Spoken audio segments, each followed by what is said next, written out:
अस्सलाम वालेकुम। साकिब स्पीक्स पर खुश आमदेद। आज हम बात करेंगे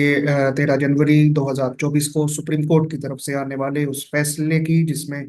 चीफ जस्टिस काजी फाइज ईसा की सरबराही में 3 रुकनी बेंच ने पाकिस्तान की सबसे बड़ी सियासी जमात तहरीक इंसाफ से उसका इंतखाबी निशान छीन लिया।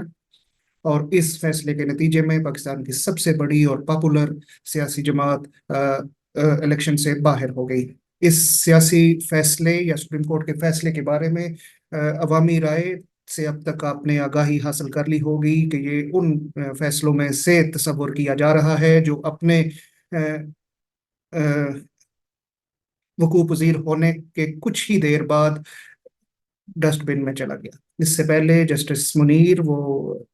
जज थे, या मौलवी मुश्ताक ऐसे जज थे कि जिनके फैसले अवामी सतह पर, कानूनी सतह पर, हर जगह पर मुर्द इल्जाम करार पाए। इस फैसले के बहुत से सियासी पहलू हो सकते हैं जिन पर बात होती रहेगी, लेकिन वक्ती तौर पर आप देख सकते हैं कि पीटीआई के खिलाफ आने वाले इस फैसले के बाद न सिर्फ पीटीआई एज ए जमात इलेक्शन से आउट हुई, बल्कि आप इस चीज़ को भी देखें कि कौमी असम्बली की मखसूस नशिस्तें जो किसी भी पार्टी को बरह रास्त इलेक्शन में हासिल होने वाली नशिस्तों के तनासब से मिलती हैं, उस लिस्ट से भी आउट कर दिया गया। जो कि अगर पीटीआई 100 सीटें भी जीतती है तो वो उस पोजीशन में नहीं आती कि वो हुकूमत साजी में कोई किरदार अदा कर सके। पाकिस्तान की सियासत पर 1985 के इंतखाबात के जो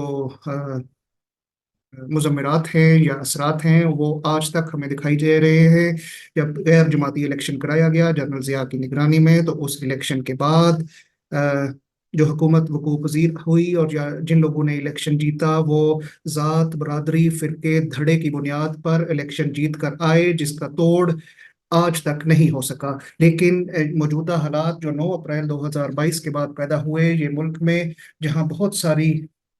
कभी हरकत हुई कानूनी तौर पर, माशरती तौर पर, और इख्तियारात के नाजायज इस्तेमाल हुए, वहाँ ये बात एक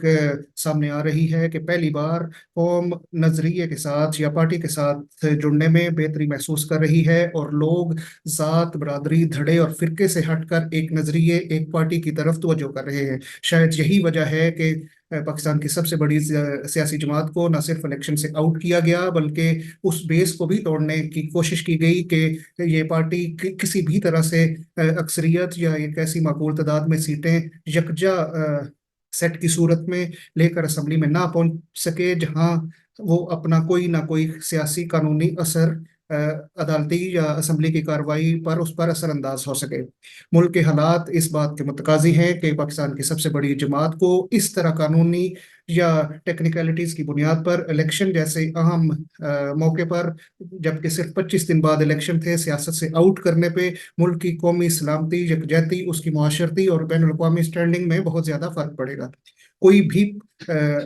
मुल्क इस तरह के इलेक्शंस जहाँ पे एक पॉपुलर सियासी पार्टी या लीडर को इलेक्शन से बाहर करके कराए जाएंगे, वो कोई आला किस्म की क्रेडिबिलिटी नहीं हासिल कर सकेंगे, जिसके नतीजे में मुल्क में दरपेश जो इस वक्त सियासी अदम इस्तेकाम है उसमें कोई कमी आती नजर नहीं आ रही। तो मुख्तदर कुव्वतों से अब यही बात की जा सकती है कि हर तमाम पार्टीज को आप इलेक्शन लड़ने का मौका दें, उनके सिंबल पर इलेक्शन लड़ने का मौका दें, और उसके बाद जो भी पार्टी इक़्तिदार में आती है वो मुल्क